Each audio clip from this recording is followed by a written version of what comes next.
Só um instante. Ah lá. O tema é esse aqui, ó. Como vive aquele que aguarda o retorno do Senhor. E quero convidar você a abrir a sua Bíblia no livro de Mateus, no capítulo 25.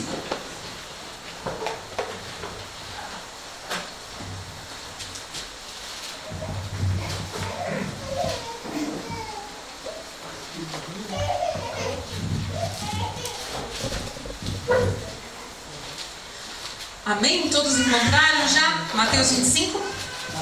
Deixa a sua Bíblia aberta. Que embora a gente já tenha orado, essa oração tão linda da irmã Rosana,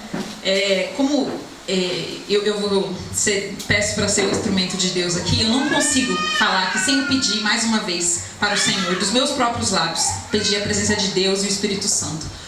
Pai querido, nosso Pai de amor, de bondade, de misericórdia, nós somos gratos pela Tua palavra, Pai, que é viva e eficaz e mais cortante que uma espada de dois gumes, Pai. E ela é capaz de discernir todas as coisas, Pai, inclusive os verdadeiros propósitos do nosso coração, Senhor Deus.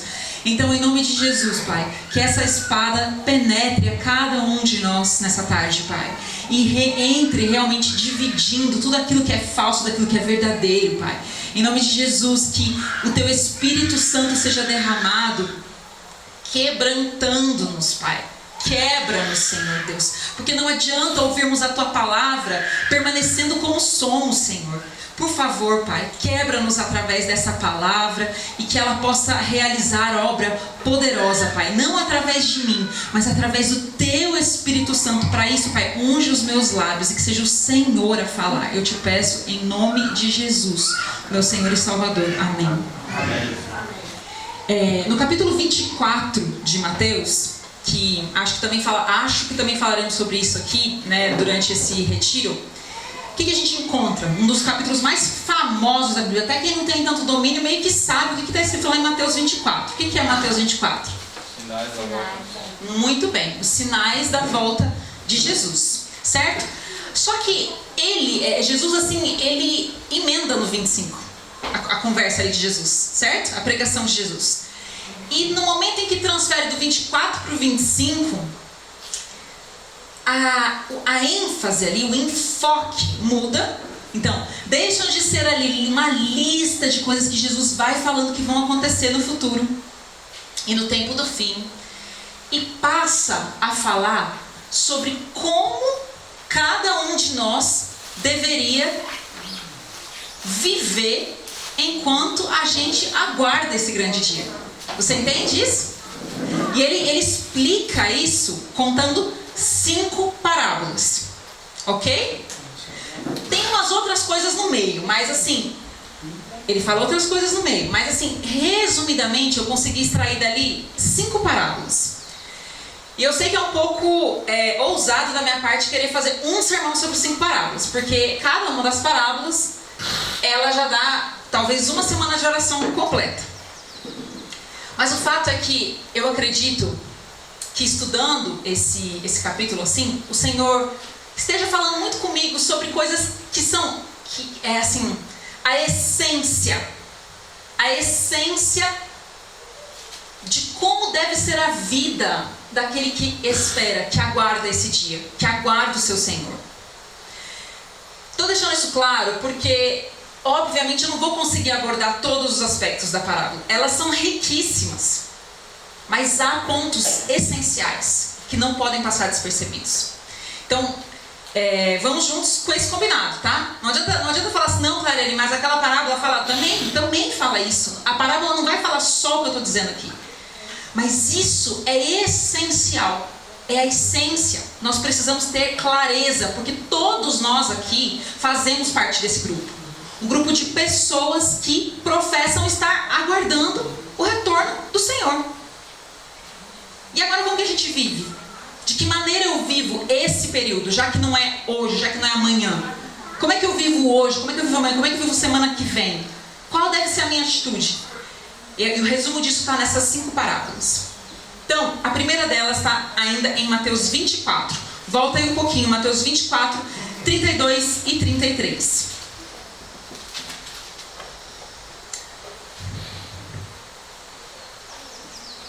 A parábola que nós encontramos lá é a parábola da figueira.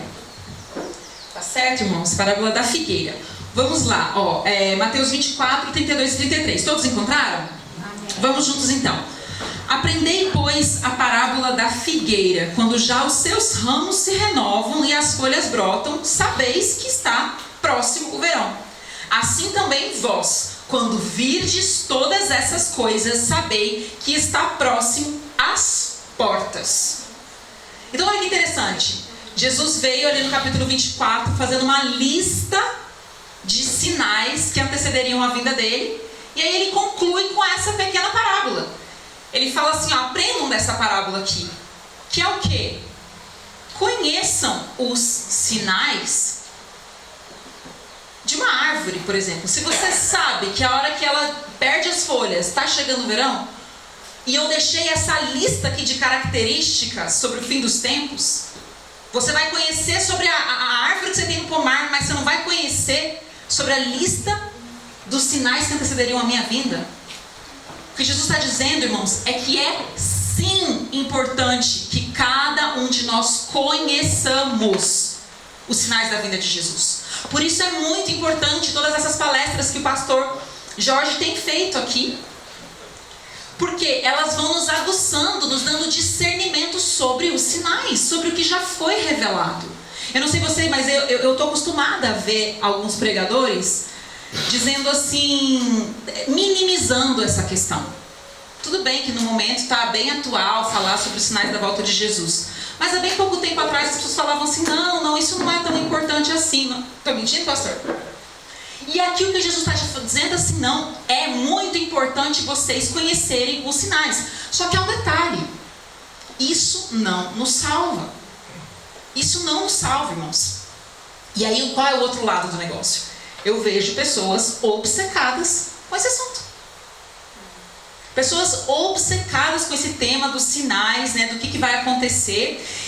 Só que os seus corações, aparentemente, cada dia mais distantes de Jesus e do próximo. Eu não sei se vocês convivem com pessoas assim, mas não sei, parece que quanto mais a pessoa vai se interessando, aí parece que o coração dela vai se endurecendo e ela vai tendo dificuldade de tolerar o outro, que não dá a mesma importância. Ou seja, não tem como a gente dar esse enfoque porque está às portas e se esquecer de Cristo, do amor a Ele e ao próximo, né? Não funciona, a informação, ela é importante, mas ela não funciona para nos salvar. E há pessoas que lidam com a informação como se ela fosse nos salvar, como se fosse de grande vantagem eu estar sabendo antes que o outro. E não existe vantagem em estar sabendo na frente do outro se ao mesmo tempo você não está caminhando com Jesus, você não está tendo comunhão profunda e verdadeira com Jesus, né? Então, qual é o objetivo dos sinais? Por que Jesus disse que é importante? Por que Jesus colocou essa parábola dizendo que é importante a gente conhecer, né? E a resposta está na própria parábola, aí que vocês estão com ela aberta. É que nós continuemos vivendo em expectativa. Sabe quando você coloca o alarme no seu celular e você não coloca um só? Você coloca vários, entendeu? Porque é algo tão importante, por exemplo, acordar para pegar um voo, alguma coisa que você não pode realmente perder. Aí você vem colocando vários, certo? Aí toca o primeiro. Dá aquele susto, né? Só que daí daqui a pouco a gente já relaxa de novo, já começa a fazer alguma coisa, já esqueceu, ou pega no sono de novo, daqui a pouco toca o segundo. Para isso nós precisamos conhecer os sinais, porque eles vão funcionar como um alarme que não te permite pegar no sono. Ele sempre está te alertando outra vez, olha, Jesus está voltando. Ó, pandemia, Jesus está voltando. Ó, olha o que o presidente Trump está fazendo, Jesus está voltando. Porque senão, tá tudo assim, aí a gente vai relaxando, volta a fazer as nossas coisas do nosso jeito.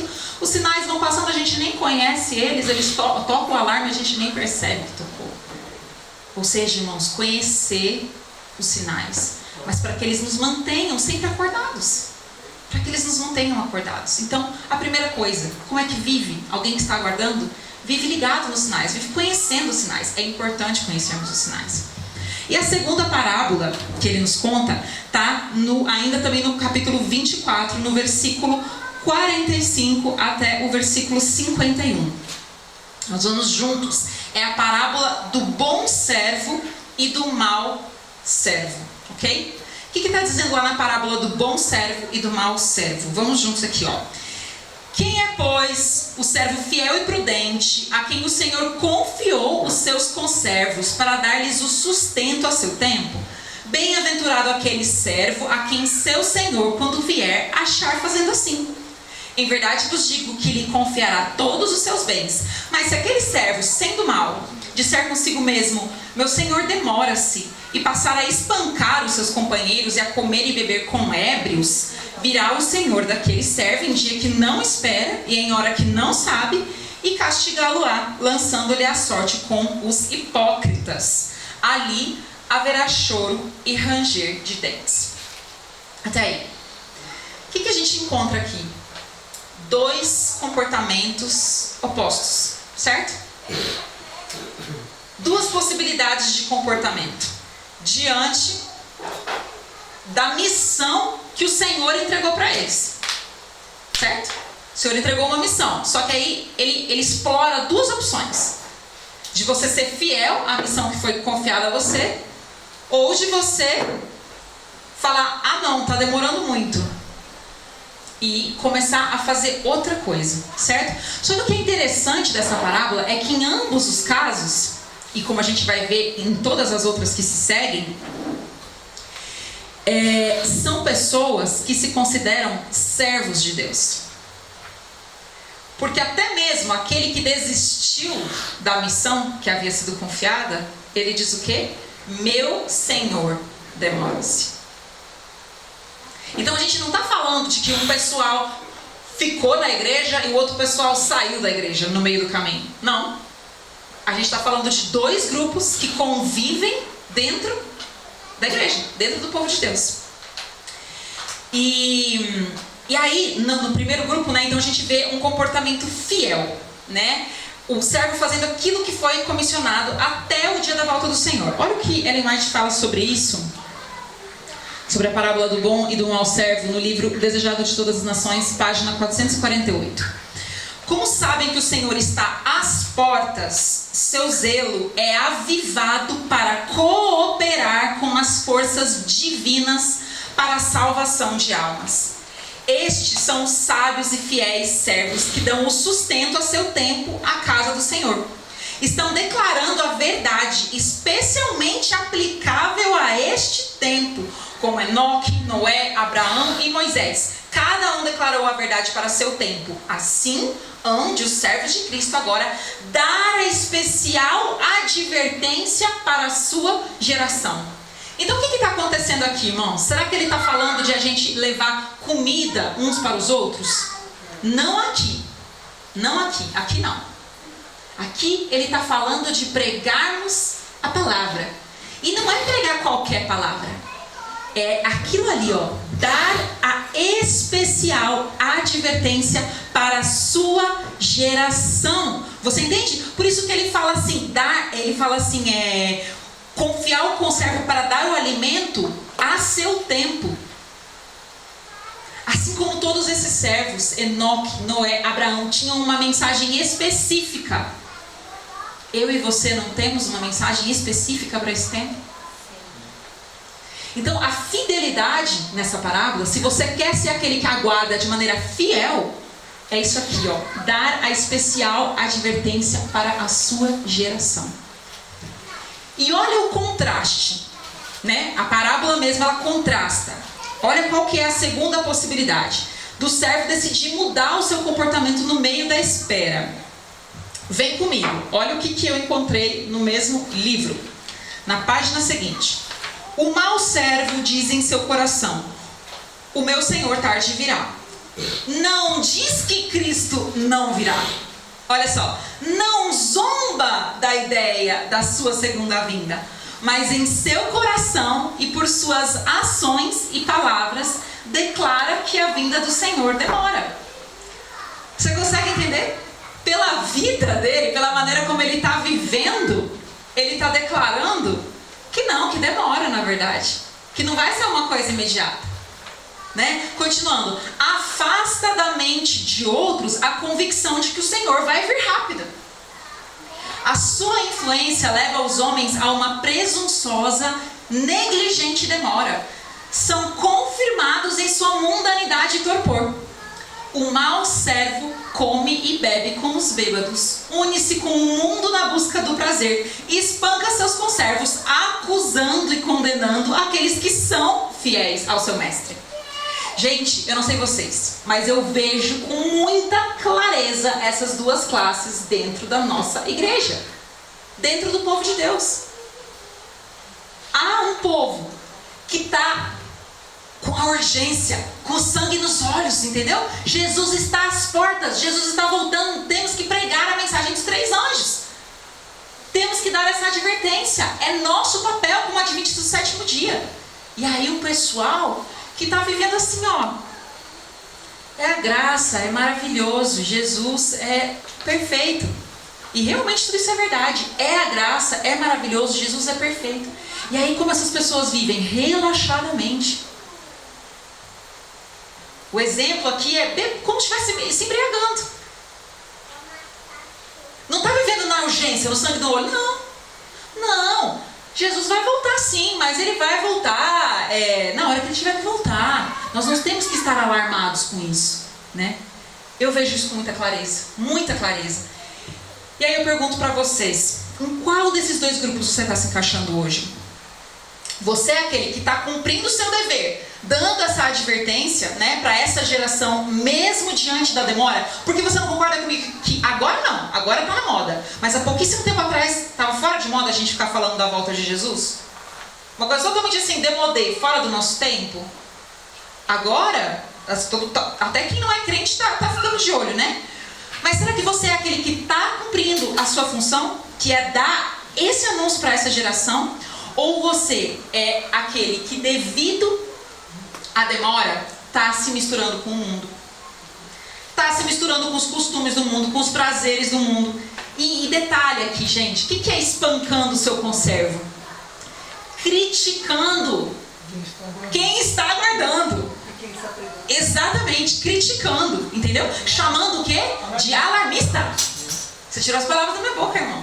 Alarmista. Que mais? Fanático. Fanático. Minha família me chama assim.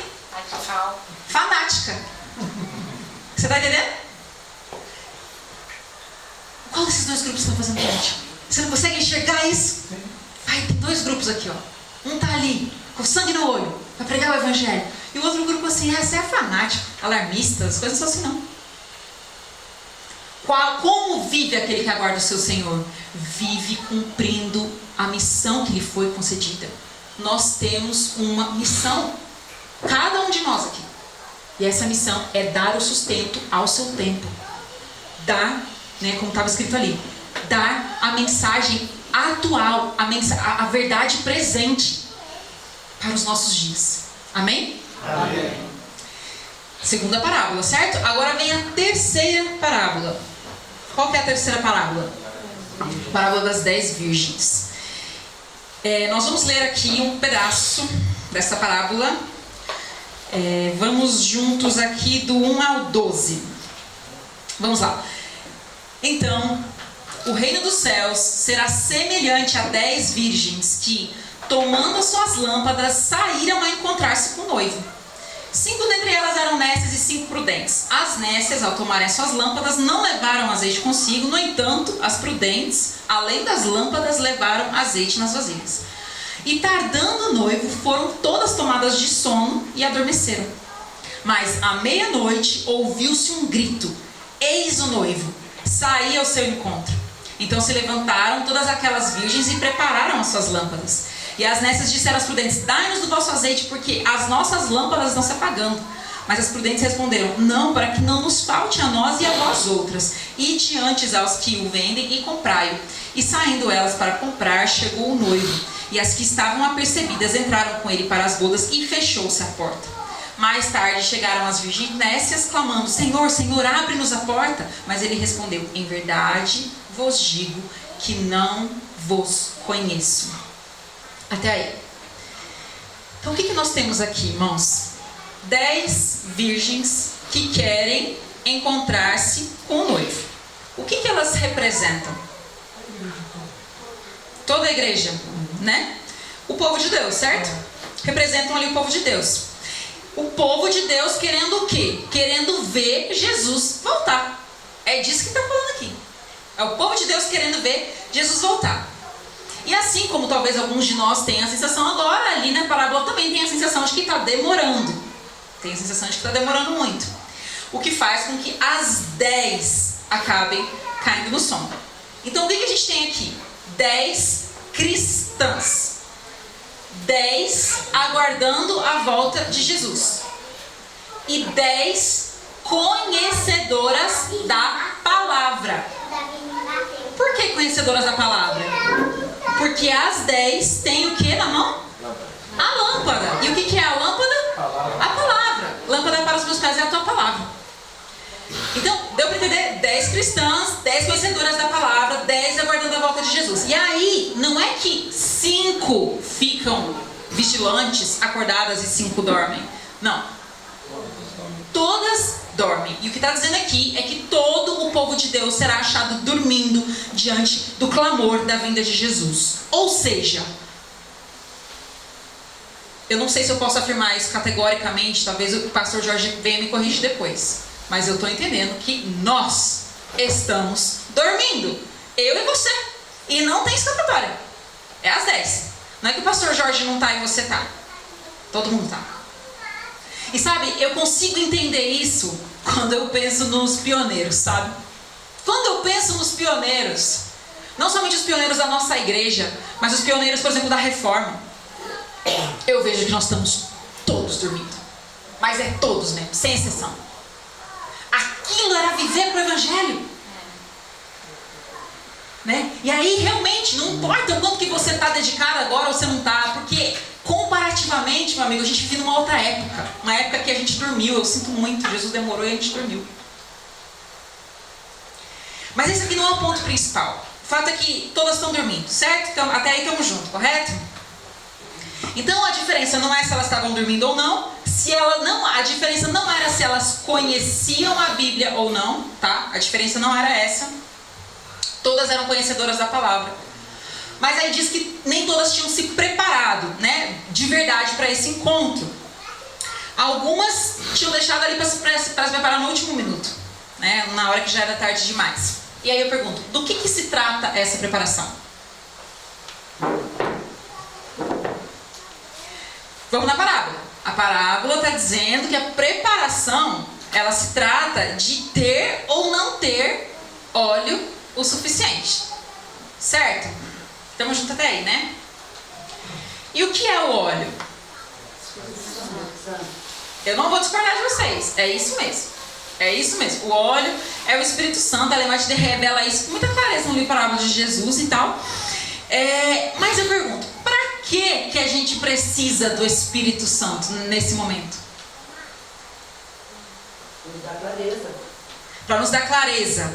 O que mais, assim? Poder para vencer o mal. Poder, né? Poder para vencer o mal.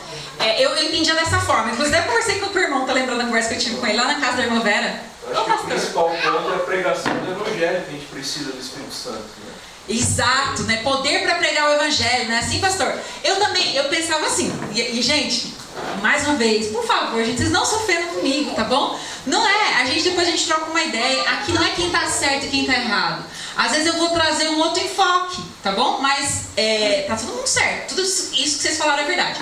Mas antes eu tinha muita clareza disso aí que vocês estavam falando. Eu pensava muito em poder, a palavra que a irmã Vera usou. Eu pensava assim, não, porque a gente precisa do poder para pregar o Evangelho. Não, porque a gente vai precisar de poder para passar por determinadas situações, né? Eu entendia dessa forma.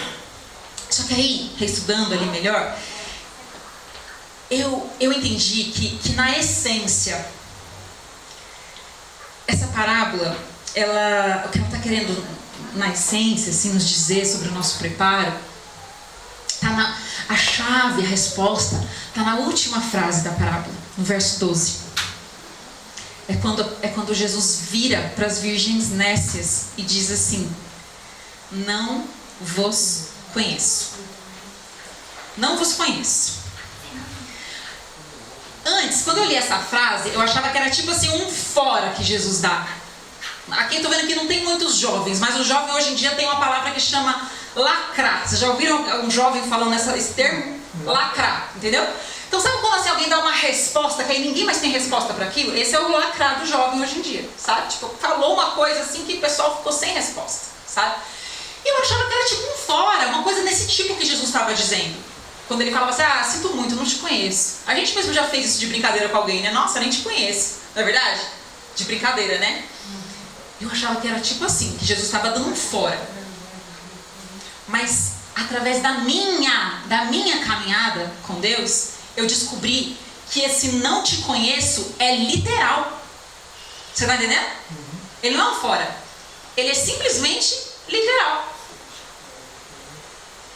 A diferença entre ambos os grupos de virgens é que umas tinham um relacionamento vivo com Deus e a sua palavra, e outras não tinham um relacionamento vivo com Deus e a sua palavra.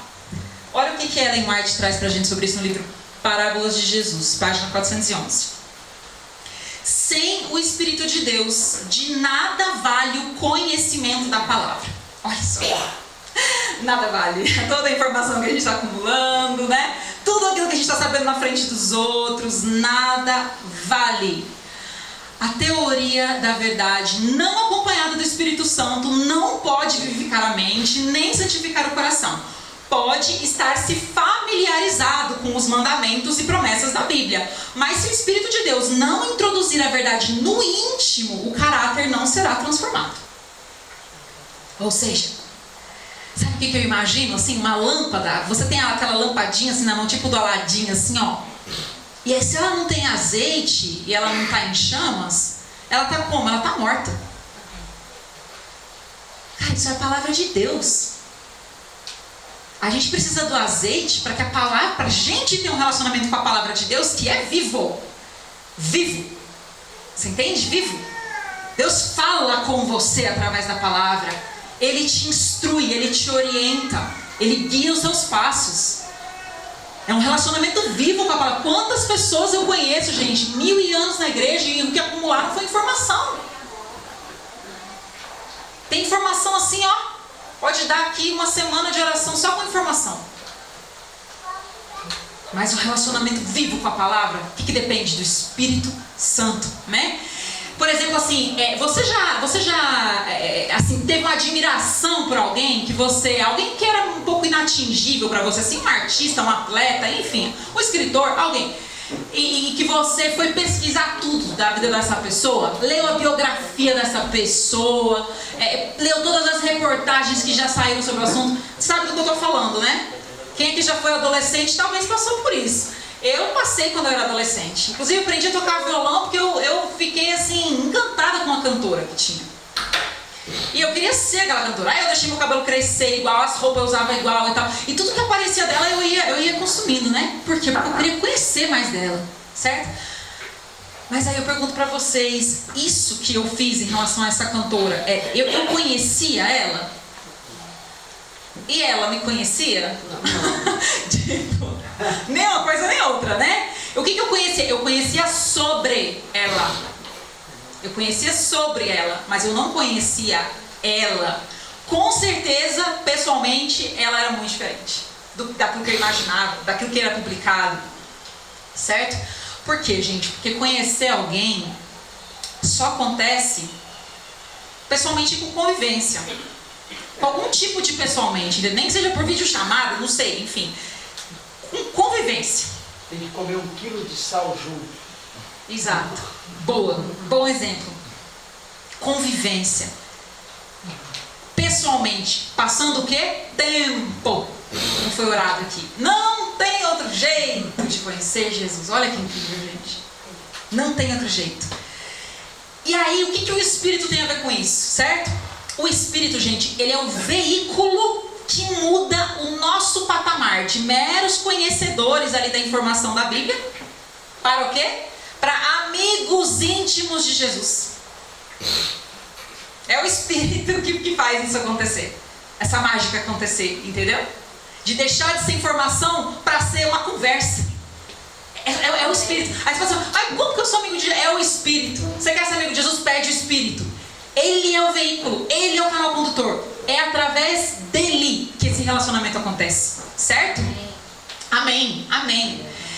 Ou seja, sem Espírito, gente, não tem vida verdadeira. Não tem religião verdadeira. Não tem jeito. Ou seja, quando a gente pede pelo Espírito Santo, gente, a gente não pode pensar num poder lá na frente que serve para determinada função, para determinada época do mundo. É agora essencial para a caminhada cristã. Não dá para viver sem o Espírito Santo. Se você vive uma caminhada cristã sem o Espírito Santo, você não conhece Jesus, Jesus não te conhece. Você não conhece Jesus, Jesus não te conhece. Olha o que ele é. Ela continua falando ainda na página 411, do Parábola de Jesus. A classe representada pelas virgens loucas não é hipócrita. Olha que incrível essa citação, gente. Não é hipócrita. Tem consideração pela verdade. Advogaram-na. O que é advogar, gente? Defendia. Defendo. Maravilhoso a palavra de Deus, né? São atraídos aos que creem na verdade. Querem estar junto dos crentes. Gostam de crente, né? Mas não se entregaram à operação do Espírito Santo. Não caíram sobre a rocha que é Cristo Jesus e não permitiram que a sua velha natureza fosse quebrantada. Essa classe contentou-se com uma obra superficial, né, pastor Jorge? Lembra do ramo da videira? Superficialmente, você contou pra gente lá em Caldas. Contentou-se. Tô na videira ali, superficial. Não dá fruto. Não acontece nada com aquele ramo. Ele só tá ali, ó. Mas é de fachada que ele tá ali. Não é real. Não tem vida verdadeira ali. Né? Não conhecem a Deus. Não estudaram seu caráter. Não tiveram comunhão com Ele. Não tiveram comunhão com Ele. O Espírito Santo não é um plus, irmãos. Não é um adicional de poder na sua vida. Ele é essencial. Senão o Evangelho vai ser só uma informação superficial. A gente vai ser só o quê? A gente vai ser crente com a Bíblia, né? Porque como adventista a gente tem muito conhecimento, é impossível não ter, né? Crente com a Bíblia, com conhecimento, aguardando a vinda de Jesus, sem de fato conhecê-lo. Você percebe por quê? Que embora essa parábola tenha milhares de lições, eu considero essa essencial? Porque é para agora. A gente está jogando esse poder lá para frente. E o que ocorre é que se a gente não conhecer Jesus, se a gente não tiver um relacionamento vivo com Ele agora, é isso que a gente vai escutar lá na frente. Meu amigo, você me esperou, você me aguardou, você fez parte do povo e tal, mas a gente não se conheceu. Eu não te conheço. É isso, a chave dessa parábola é essa frase. Eu não te conheço. E nós precisamos do Espírito Santo para conhecer Jesus. Ou seja, como vive aquele que aguarda o retorno do Senhor? Conhecendo Ele. Preparar-se é conhecê-lo. É ter esse relacionamento vivo com Ele e com a sua palavra, como diz ali, na citação anterior. Né? Sem o Espírito Santo, impossível. Estamos juntos até aí? 3 já foram, faltam mais 2. Vamos juntos? Amém. Quarta parábola. Parábola dos talentos. Quanto que eu tenho de tempo, pastor? Consegue me passar uma previsão aqui? Uma hora. Tô pra frente ainda? Não, uma hora. Não, é que eu não vi que hora que eu comecei. Ah, começou às 3 Eu comecei? Ah, tá. Bom, vamos lá então, gente. Vamos juntos aqui na parábola dos talentos. A partir do verso 14 do capítulo 25. Diz o seguinte: pois será como um homem que, ausentando-se do país, chamou os seus servos e lhes confiou os seus bens. A um deu 5 talentos, a outro 2 e a outro 1, a cada um segundo a sua própria capacidade. E então partiu. E aí, eu não vou ler a parábola inteira, a gente vai voltar aqui nos versículos que foram importantes, Mas eu queria que alguém me dissesse assim, alguém não conhece essa parábola que está aqui? Então tá bom, estamos todo mundo junto. Então eu quero que vocês me contem sobre como é que continua daí, o que acontece em seguida. Então vamos aqui, ó. O Senhor chamou 3 servos. O Senhor chamou 3 servos, tá certo? E aí ele faz o quê? Ele confia quantidades diferentes dos seus bens, conforme, ele diz assim, conforme a sua capacidade. Capacidade de quê? Ele só fala isso, conforme a sua capacidade. Capacidade de quê? Capacidade de administrar, né? Tá. Também acho que é capacidade de administrar, mas vamos lá. Novamente, o Senhor demora para voltar. Não é assim que acontece? Mais uma parábola que está contando sobre a demora do Senhor.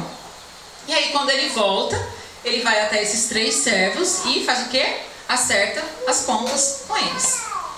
E aí, o que acontece? 2 fizeram o quê? Multiplicaram, dobraram, né, a quantidade que eles tinham. E aí, um deles fez o quê? Não fez nada, né? Só enterrou, não fez nada daquele bem. Eu pergunto para vocês, isso aqui é polêmico, viu? Porque eu já ouvi muito sermão que fala diversas coisas. Mas para vocês aí, o que são os talentos, os bens que o Senhor nos confiou? O que são os talentos, os bens? Os patrimônios que Deus colocou nas nossas mãos, o dom, força, dom, talento, patrimônio, tudo isso aí. É isso mesmo. o dom da música, o dom da palavra. É tudo que estão falando, mas as capacidades intelectuais para você aplicar tudo para o reino de Deus. Exato, exatamente, né? Isso aí tudo é verdade, né? Então, assim, é tempo, né? Por exemplo, que a irmã falou aqui que é o maior bem, né? Deus nos deu tempo, não deu? Deu, assim, as capacidades, os dons, talentos de cada um. Deu os recursos, né? Como a irmã falou, patrimônio, né? Deus deu recursos, deu dinheiro na mão de um, na mão do outro. Deu as capacidades intelectuais, né? E as outras habilidades emocionais também. A nossa saúde Ele nos deu, não foi? Seja ela umas melhores, outras piores, mas Ele nos deu a nossa saúde. Ela é um bem que Ele nos confiou, não é verdade? O dom de louvar, Hã? o dom da música para louvar. Isso, muito bem. Que entra nos talentos, nos dons, perfeito, o dom da música, é isso mesmo. E o de pregar, por exemplo, né? São vários, são diversos os dons, é isso mesmo. Só que assim, eu estava refletindo sobre isso, e assim, eu falava ao pessoal meu, né? Eu acredito que tem uma coisa que ela é superior a todas as que a gente estava falando. E sabe, assim, talvez eu esteja errado, porque talvez ainda não tenha, o pastor Jorge tem feito ver assim, que eu preciso refletir mais profundo, por mais tempo sobre algumas coisas. Mas assim, sabe o que eu considero que tem um que é verdadeiro ouro, sabe? Ele confiou nos bens, um era ouro, outro era prata, outro era bronze, vamos supor, entendeu? Tem um assim que eu acho que é o ouro, E eu aprendi isso lá no Amazonas, nas missões. Por quê? O que acontecia? Você levava lá um grupo, né? Eu como coordenadora levava um grupo lá de 30 voluntários para trabalhar para uma comunidade. Aí levava médico, levava dentista, levava advogado para dar consultoria, mas assim, professor, animador de festa infantil, tinha tudo lá, gente, sabe? E aí, para servir a comunidade, né? Ia lá para ajudá-los e tal. Então, aqueles que estavam sentindo dor, o médico ajudava, aqueles que estavam com um dente podre, tirava o dente, assim ia, certo? Só que o que eu percebi nesse trabalho é que depois que a gente voltava lá um mês depois, vamos supor que eu voltasse lá um mês depois, naquela mesma comunidade, tinha um outro dente podre. A pessoa estava passando mal de novo. O remédio que tinha sido deixado agora tinha acabado. Aquilo que elas tinham aprendido também já tinha esquecido. Você está acompanhando o que eu estou querendo dizer? Então, assim, a gente ia cheio de dons e talentos, cheio de coisas para oferecer ali para o Senhor. Mas eram coisas perecíveis, momentâneas. E sabe o que eu percebi que era o verdadeiro ouro? Sabe o que eu percebi que era o único e verdadeiro ouro? A palavra de Deus e a compreensão dela.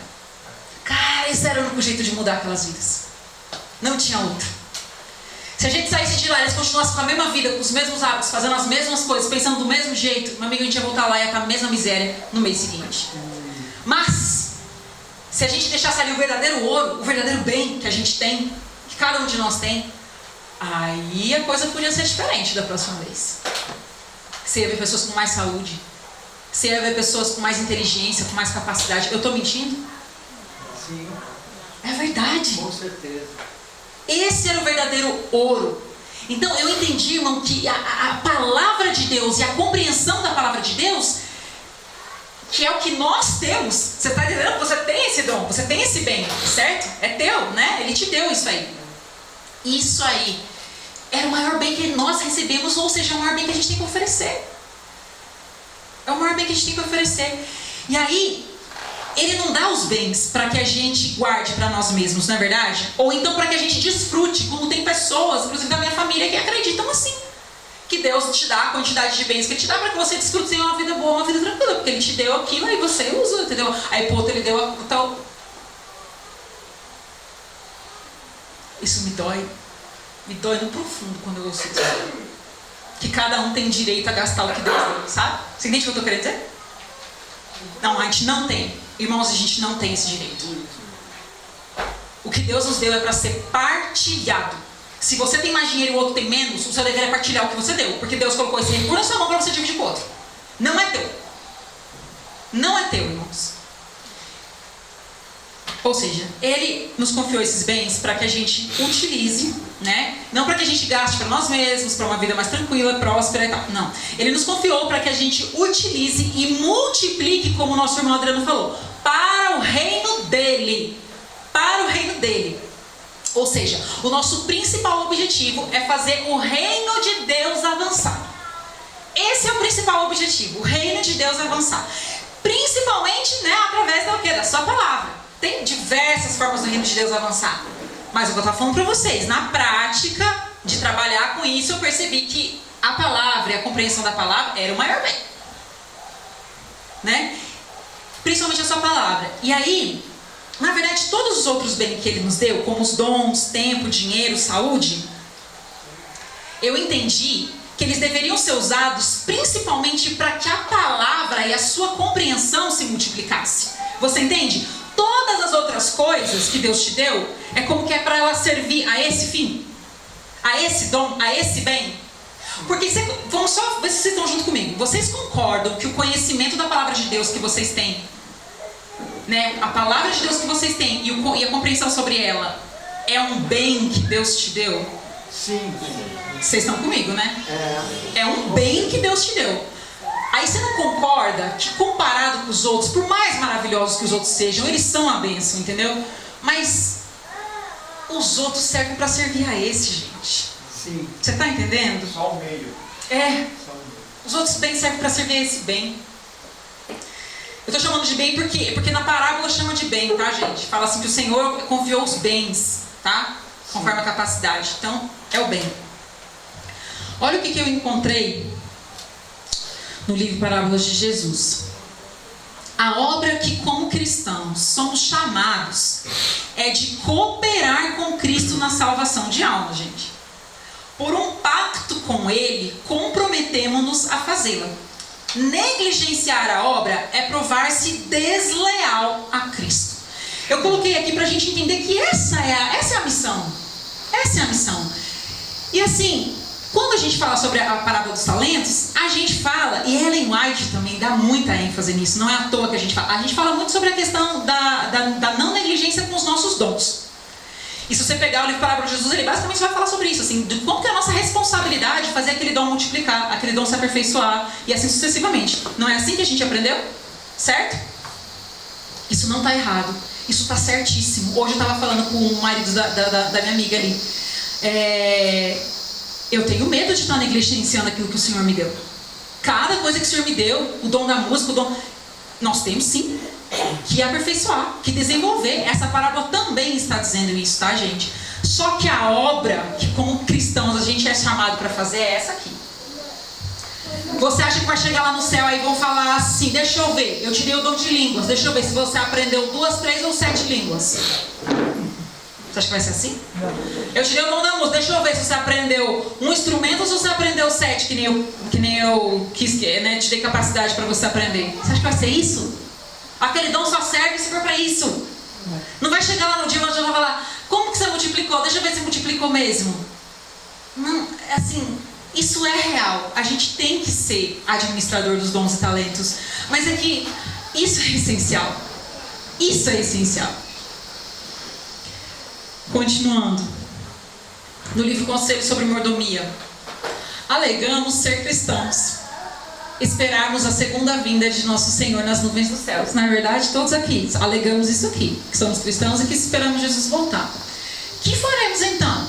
Com o nosso tempo, compreensão, olha lá, e posses, que não são nossos, mas nos foram confiados para provar nossa fidelidade. Levemo-los a Jesus, empreguemos nossos tesouros no avanço de sua causa.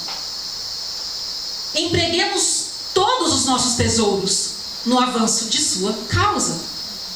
Cada um desses tesouros, os seus talentos, mas aonde? No avançar, no conhecimento, em que outras pessoas possam se beneficiar daquilo que você já está se beneficiando, que é a palavra de Deus. Maravilhoso, irmãos. Mas o curioso,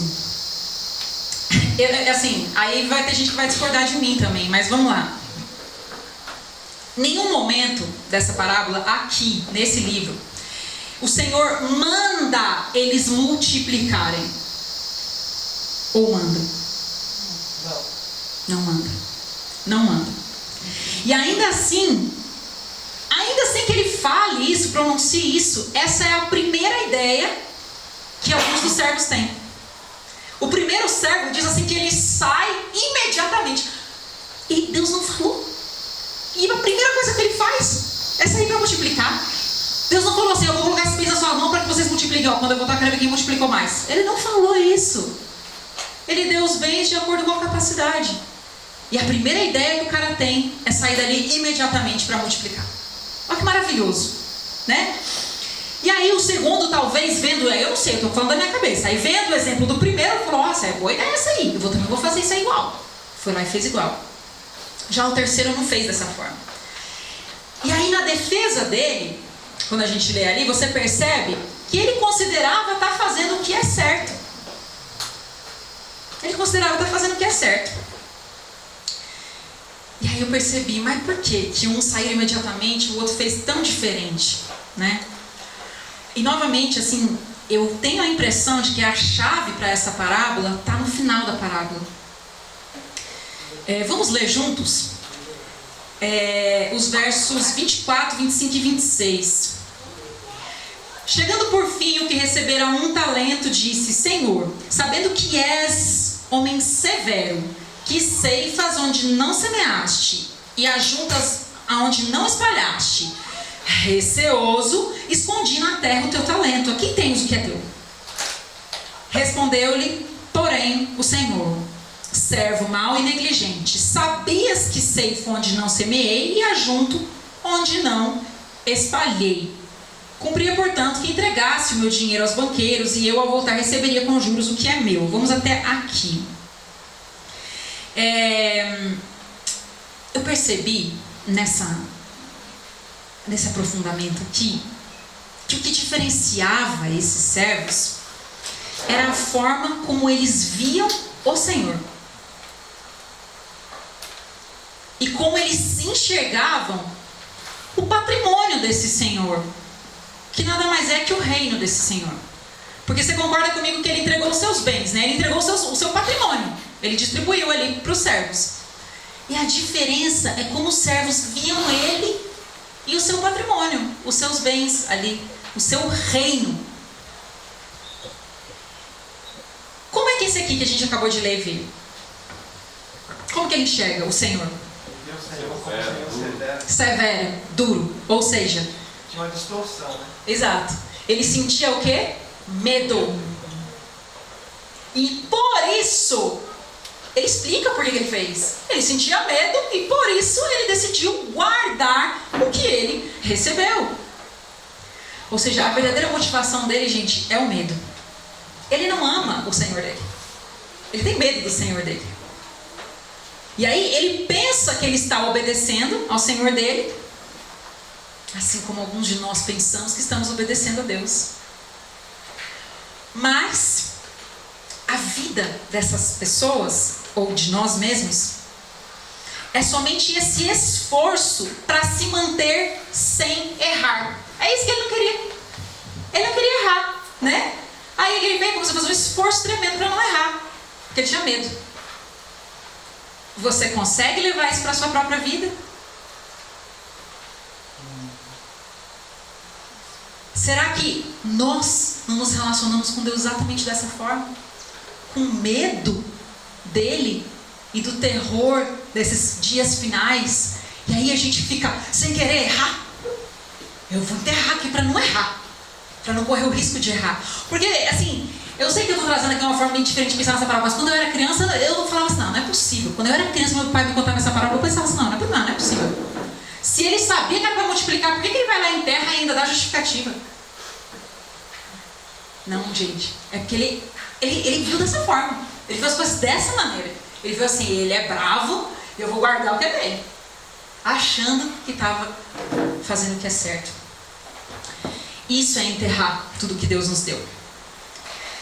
Assim como nós, a gente aguarda a volta de Jesus, prestando atenção nos seus sinais, mas nutrindo mais medo do que amor por Deus. A gente está aqui aguardando a volta de Jesus. A gente está prestando atenção nos seus sinais. Só que o que nos motiva ali no fundo é o fogo eterno que a gente quer. Está com medo dele. A gente está com medo do fogo eterno. A gente não quer passar pelo fogo eterno. Mariana, por isso que João, ele fala no Evangelho que o efeito do amor lança fora o medo. Verdade. Como nós não somos aperfeiçoados no amor, nós vamos servir a Deus por medo. Exato. Adão e Eva foram se esconder no jardim por medo do seu Senhor, sem ter motivo de medo contra ele. Ele tinha preparado tudo para ele. Com licença, só um minutinho. Claro. Por um instante, eu lembro essa parábola muitas vezes, e eu já vivi assim. Eu comecei a entender o amor de Deus por mim, independente do que eu fizesse. Então, quando você começa a ter uma visão não desconhecida de Deus, você começa a aprender a servir, não por medo ou por obrigação, mas como o salmista coloca. E eu acredito que o que Deus espera de cada um de nós, como eu penso da minha pessoa hoje, é um serviço voluntário de coração, porque o salmista pediu isso. Ele não teve medo de Deus por ele ter pecado. Ele confessou o pecado e falou, Senhor, renova o meu coração, cria em mim um coração puro e restaura o meu espírito inabalável. É isso mesmo, você definiu qual que é a diferença para os outros dois, gente, de quem a gente já falou. Eles reconheciam a tamanha bênção que é servir aquele Senhor. Que Senhor maravilhoso que Ele é. Como o patrimônio dele ajuda as pessoas. Só vai para frente, entendeu? Então o que Ele quer? Ele quer multiplicar o patrimônio do Senhor dele. Ele quer multiplicar o reino porque Ele conhece o Senhor. E o Senhor é maravilhoso. Ele quer que outros também conheçam. Não pode ser egoísta. Ou seja, eles conheciam o benefício de servir a Deus. Eles conheciam a Deus. Eles amavam aquele Senhor. E por isso eles saíram imediatamente. Eu vou multiplicar isso aqui. Porque isso aqui é maravilhoso. Outros têm que conhecer também. Sabe, isso nos ensina, irmãos, claramente que a gente está preparado para a vinda de Jesus, estar aguardando o nosso Senhor, como é o tema desse sermão, não significa não fazer isso, não fazer aquilo, não comer isso, não comer aquilo, não frequentar tal lugar, não ouvir tal música, não. Estar preparado para esse encontro é estar ativo e produtivo no reino de Deus por amá-lo. Multiplicando o seu reino através de tudo que você tem, de todas as coisas que a gente falou, dos seus talentos, seus dons, seus recursos, sua saúde, seu tempo. Porque você ama esse Senhor. Porque você quer que outros desfrutem desse reino que você já está desfrutando desde já, e tem gente que nem conhece. E aí você sai imediatamente. Por que eu falei assim, não fica no não, pode, não que possa. Não que agora a gente vai sair fazendo tudo que é errado. É porque a gente vai obedecer por consequência, irmãos. É obediência por consequência ao amor, não é por foco. Eu não posso fazer isso, eu não posso. Isso é enterrar. Isso é guardar o que o Senhor te deu. Olha, eu vou deixar bem guardadinho, não vou fazer nada de errado aqui. Isso é guardar. Quantas pessoas que se isolam, que se sentem salvas porque não fazem isso, porque não fazem aquilo, porque não. Isso é enterrar. Viver para multiplicar é viver para fora de você, irmãos. É para o outro. É querer que outros desfrutem do que você já está desfrutando. Isso é multiplicar o reino de Deus. E aí sim, você pega tudo que você tem, inclusive o conhecimento da palavra dele, e sai aí, ó, usando para o avanço. Não para, não, porque eu preciso me sustentar. Cada um tem seu sustento. Aonde quer que a gente esteja, está conversando com a nossa amiga, ela é bancária, ela tem a oportunidade de ser uma bênção, uma luz no banco onde ela trabalha. Eu não tenho dúvida de que cada um de nós, e Ellen White afirma isso, inclusive nesse livro, Parábola de Jesus, nessa parte, qual seja a sua função, você pode ser ali um fiel, intencional pregador do Evangelho. Onde você está? Mas o fato é que a gente tem que viver para essa multiplicação, usando o que a gente tem para essa multiplicação. Então, agora a gente está indo para a conclusão, só assim para a gente recapitular. O que foi que a gente falou, gente? Como é que uma pessoa aguarda o retorno do seu Senhor, né? Como a gente deveria aguardar? Primeira coisa, conhecer os sinais, as profecias. É importante. Não deixa ninguém te falar que não é. A palavra de Deus diz que é importante. E ele vai servir como um alarme no seu celular, para te manter alerta. Segunda coisa, perseverar em anunciar a mensagem que nós temos para o nosso tempo, mesmo diante da demora, mesmo diante dos outros te chamando de fanático, daquele outro. Você tem uma missão, gente. Mantenha-se fiel a ela até Jesus voltar, seja o tempo que demore. Não desista, não desanime e não fique contemporizando. Não, mas já não é bem assim e tal, e a gente pode desfrutar desse mundo. Não, mantenha-se fiel ao chamado que é teu de pregar as 3 mensagens angélicas. O Senhor nos comissionou para isso. Terceira parábola. Parábola das 10 virgens, gente. Essa pessoa que está aguardando o seu Senhor, ela está buscando uma experiência viva com o Senhor e com a palavra dele. É isso que é o Espírito Santo. Ela precisa dessa experiência viva, irmãos. E a conclusão dessa que nós acabamos de analisar, dos talentos, é que a gente use tudo que a gente recebeu para a multiplicação do reino do nosso Senhor. Principalmente o conhecimento, né, da palavra dele.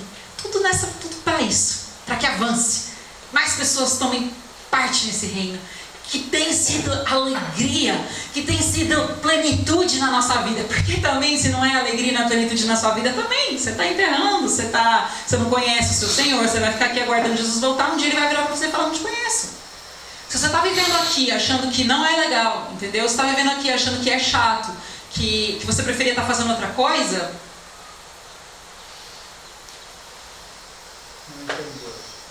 não entendeu. E por fim, para a gente concluir, a quinta e última parábola, né? A parábola do grande julgamento. Vamos ler juntos aqui a partir do verso 31, mas a gente vai ler ela de uma forma resumida. Vamos juntos aqui, ó. Quando vier o Filho do Homem na sua majestade e todos os anjos com ele, então se assentará no trono da sua glória, e todas as nações serão reunidas em sua presença. E ele separará uns dos outros, como o pastor separa dos cabritos as ovelhas. E porá as ovelhas à sua direita, mas os cabritos à esquerda. Então dirá o rei aos que estiverem à sua direita: vinde, benditos de meu Pai, entrai na posse do reino que vos está preparado desde a fundação do mundo. Porque tive fome e me destes de comer, tive sede e me destes de beber, era forasteiro e me hospedaste, estava nu, me vestiste, enfermo, me visitaste, preso, foste ver-me. Então perguntarão os justos: Senhor, quando foi que te vimos com fome, com sede, forasteiro? E aí mais pra frente diz assim: o rei respondendo lhes dirá: em verdade vos afirmo que sempre que o fizestes a um desses meus pequeninos irmãos, a mim o fizeste. Até aí.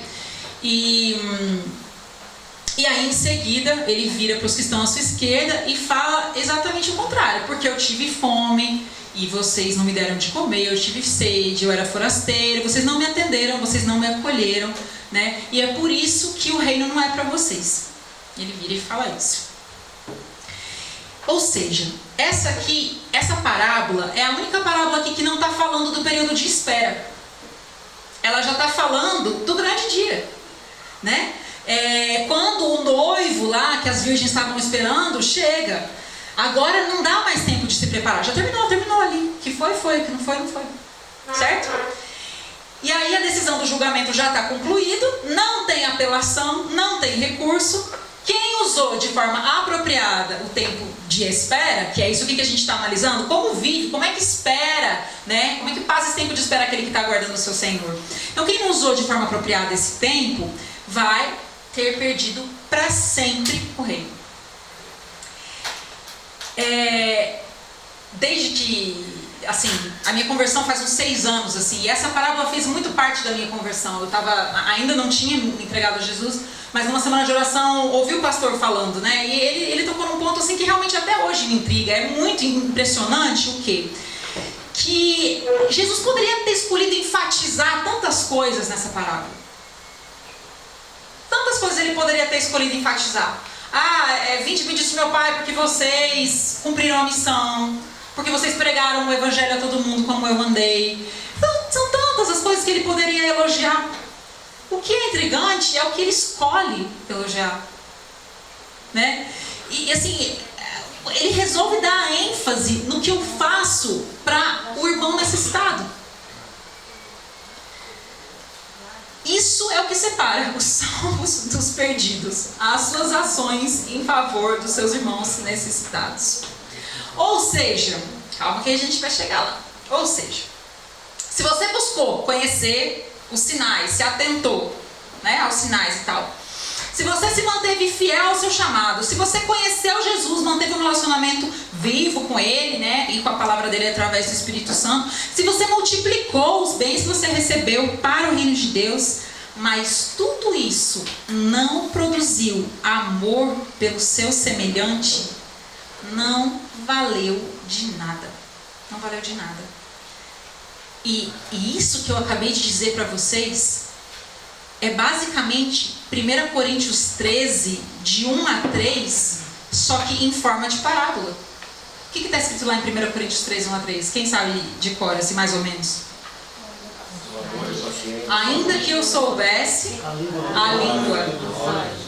O que significa? Ainda que eu tivesse vários dons. E ele começa.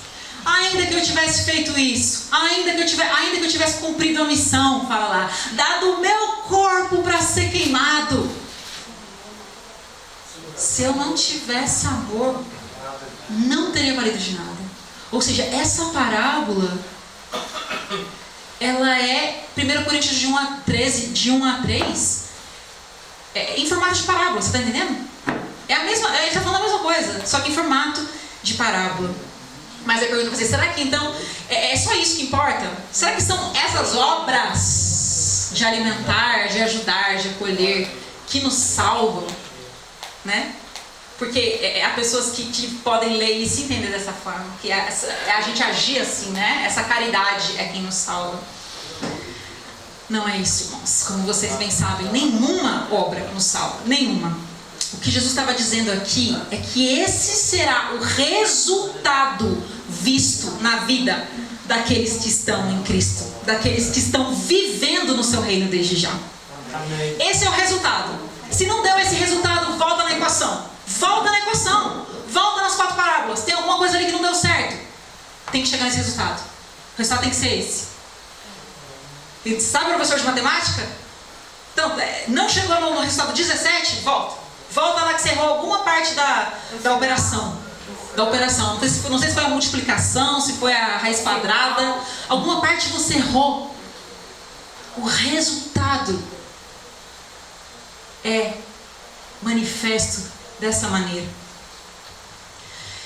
E se Cristo vive em nós e a gente vive por Ele, se a gente entender o reino, que Ele é maravilhoso e a gente quer multiplicar Ele, Ele nos preenche cada vez mais com o seu Espírito, nessa vida viva que a gente vai tendo com Ele, com a palavra dEle, conforme a gente foi vendo aqui, passo a passo. E aí, gente, o resultado é que é impossível a gente ser indiferente ao sofrimento ao nosso redor. É assim. É simples assim. Entendeu? Amém. É simples assim. Você quer saber se você está em Cristo? Qual que é o tamanho da sua indiferença? Indiferença para com o próximo. Para aqueles que estão perecendo. Ellen White fala muito sobre isso, né? Sobre a indiferença para com aqueles que estão perecendo, né? Seja de uma forma, seja de outra. A gente quer saber se a gente está em Cristo? Qual o tamanho da nossa indiferença? Ainda dá tempo de eu contar uma última experiência aqui para finalizar? Dá ou não dá? Se não der, eu só vou finalizar mesmo. Tá, pastor? 3 minutinhos. Eu fazia parte, né? Até o começo desse ano eu fazia parte do Clube de Desbravadores. E aí, há um ano atrás, mais ou menos, a gente organizou um acampamento e chamamos os clubes de Minas Gerais para participar. Lá na nossa cidade, o nosso clube é assim, aqueles clubes fundo de quintal, irmão. Você pensa, aquelas crianças carentes, nenhum é de família adventista, sabe? As crianças tudo pobres do bairro, a gente pega lá da nossa igreja e faz uma bagunça com eles e é maravilhoso, sabe? Aquelas crianças ali, todas estão tomando decisão pelo batismo, mas são os únicos adventistas da casa deles, né? Então, um clube de mais ou menos assim, umas 15 crianças. E aí chamamos os clubes de Minas Gerais, totalmente estruturados e tal. Chamamos 3 clubes, acho que 2 foram, né? Várias crianças, todas uniformizadas, perfeitos, de família adventista, assim, tá muito na nossa frente, né? E a gente teve a iniciativa de fazer lá na nossa cidade, e aí foi uma correria, sabe? Deu um trabalho danado para fazer esse acampamento acontecer. E as lideranças, as outras lideranças que vieram, que estão acostumadas com coisas muito mais organizadas e estruturadas, né, reclamaram o acampamento inteiro do que a gente estava fazendo. Que estava faltando isso, que não estava bom, que não... E a gente, como organizador, né, vai perder na bênção. Você conhece essa expressão? A gente vai perder na bênção, né? Foi passando o tempo, a gente vai perder na bênção. Aí, beleza, né? Foi nessa toada, até o final foi nessa toada. Aí chegou aquele grande momento lá onde é a finalização, vai entregar os troféus e tal, fazer um momento de finalização. E aí eu fiquei esperando na hora que os clubes iam lá na frente, que eles fazerem um agradecimento para o nosso clube, entendeu? Porque nem que fosse uma demagogia, mas tinha que ir lá e falar, olha, muito obrigado por terem nos convidado, pelo empenho de vocês, de fazer... Ninguém falou uma palavra. Aí... um dos diretores dos outros clubes pediu o microfone. Falou, gente, antes de terminar, eu queria fazer um agradecimento especial. Eu falei, agora vem o agradecimento especial. Ele falou assim, eu queria agradecer, o nosso clube chama Águia da Serra. Eu queria agradecer as crianças do clube Águia da Serra. Porque na quarta-feira a gente chegou, já era mais de 1 da manhã. As crianças levantaram da onde elas estavam dormindo, foram até o nosso ônibus, perguntaram se a gente estava precisando de ajuda para carregar as coisas, ou se ofereceram o lugar delas que elas estavam dormindo, o colchão delas para dividir. E eu nunca tinha visto isso em umas crianças dessa forma, assim, então eu queria parabenizar essas crianças pela atitude delas. E eu ia saindo assim pela porta, sabe, como se fosse essa, assim, e Deus falou assim, muito clara comigo, assim, mas muito claro, Ele falou assim, vai ser exatamente assim naquele último dia. E na hora que Ele falou isso, eu senti um desejo imenso de voltar no tempo, sabe, de poder voltar no começo do acampamento, poder voltar e ser como uma criança que fez aquilo. E não ficar preocupado se foi reconhecido, se foi reconhecido, se a gente foi bem tratado, se foi maltratado, entendeu? Eu queria ter tido a cabeça daquela criança que agiu daquela forma. Mas eu não tive essa cabeça. Eu fiquei na crítica, assim, na ingratidão. Mas nossa, que ingratidão, mas eles não...